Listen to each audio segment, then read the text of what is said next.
Moi, mä oon Nami. En oo koskaan ollut herättäjäjuhlilla, mutta on kuullut, että jotkut kollegat on. Mennään katsomaan, millainen paikka tää oikein on.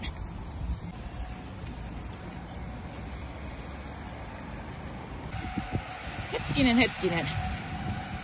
Oho, eihän tonne saakkaan mennä. Paitsi juhlien aikana, tietyillä erityisehdoilla. Mutta katsotaan vähän niitä ehtoja.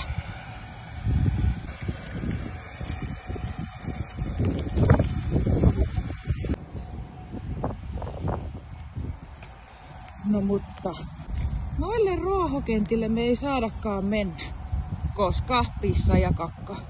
Mutta tätä käytävää pitkin me saadaan kulkea, kunhan me ollaan koko ajan kytkettynä. No niin, tonne aitauksen sisälle tulee sit kai se juhlakenttä. Ja tänne vasemmalle, ai vitsit, tänne tulee ravintoloita. Siellä on varmaan ihan hurjan hyvät tuoksut sitten. Mä en malta odottaa.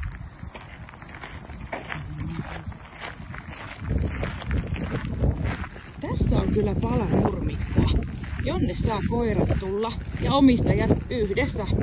Mut jos yhtäkkiä tulee kuitenkin kaikesta huolimatta se kakka, niin pitää se kerätä. Kannattaa käydä asioilla tuolla aidan ulkopuolella. Sieltä löytyy kyllä hyvää nurmea. Jaha, lähdetään kuule takaspäin.